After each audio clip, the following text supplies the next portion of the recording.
Now that we talked so much about relations, let me show you one useful operation MongoDB offers for merging related documents that you split up by using the reference approach, so where you got no embedded documents.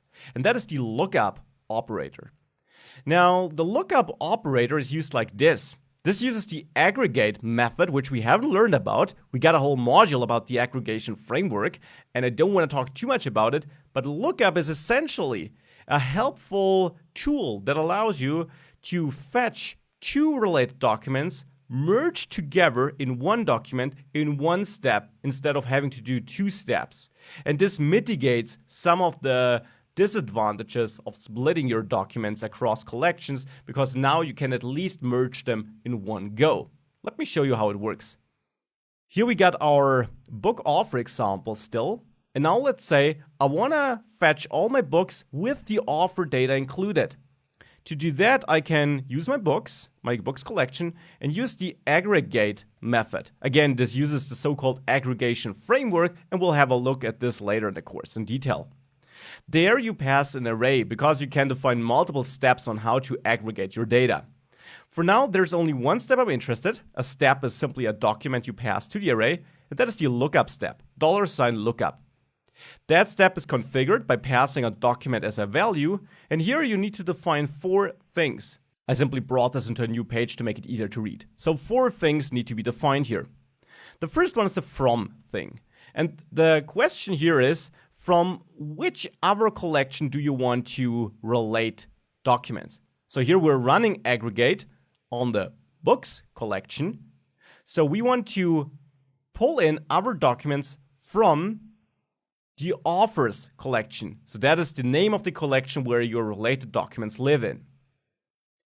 You then define the local field. So in the collection you're running this on, so the books collection, where can the references to the other collection be found in? And for books, we stored that in the offers field. Offers simply is an array of object IDs. Now we need to tell MongoDB, okay, I know where your keys are stored. Which field are you relating to in your target collection? So in the offer collection here, the offers collection. And you define that with the foreign field key. And there we know it's an underscore ID. Please note that all these values are enclosed in double quotation marks. Offers, and here my underscore ID field. So I know that in offers, in books, I have object IDs stored where the matching equivalents can be found in underscore ID in the offers collection. Last but not least, you give this an alias under which this will be merged. And I'll name this creators. The name is up to you here. If you hit enter, let's print this, we get back this result. What we see here is we got our book, actually all the books we have in there, only one in our case, with the name, with the offers and the object IDs, but then a new key was added, creators.